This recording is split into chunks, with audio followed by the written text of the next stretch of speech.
Les produits dérivés ne sont pas des titres de propriété. Contrairement aux actions, ce sont des contrats dont la valeur dépend de l'évolution d'un actif sous-jacent.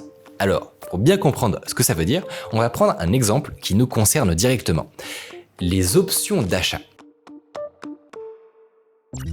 Une option d'achat, en anglais call, est un contrat qui donne à son détenteur le droit d'acheter une action spécifique à un prix déterminé pendant une certaine période de temps.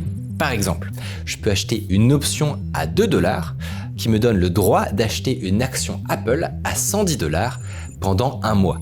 Le coût de l'option s'appelle la prime et le prix d'achat déterminé à l'avance s'appelle le prix d'exercice. L'intérêt d'une option d'achat, c'est qu'elle me permet de parier sur une hausse du cours en limitant les risques. Disons par exemple que le cours d'Apple est à 100 $ et que j'ai envie de parier sur le fait que l'action va monter à 130 le mois prochain. Je peux d'abord acheter une action, mais si au lieu d'augmenter à 130, le cours baisse à 90, je vais perdre 10 $, donc pas mal d'argent. À la place, ce que je peux faire, c'est acheter une option d'achat à 2 $. Si le cours baisse, je pourrais choisir juste de ne pas exercer mon option et j'aurais perdu 2 $.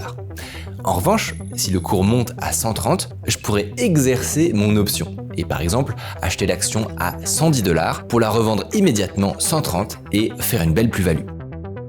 Maintenant, si on revient à notre ami Westbrook, l'option d'achat ne va pas lui servir à grand-chose.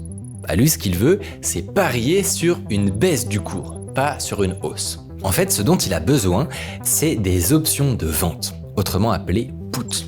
Et le mécanisme est très proche. Westbrook peut, par exemple, acheter le droit de vendre une action Tupperware à 36 $. Pendant un mois, s'il a envie, on lui garantit d'acheter ses actions Tupperware à 36 $.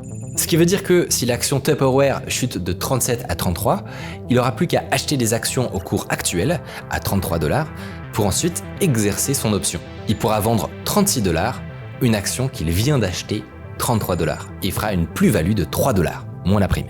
Et là, c'est exactement le mécanisme qu'il lui faut.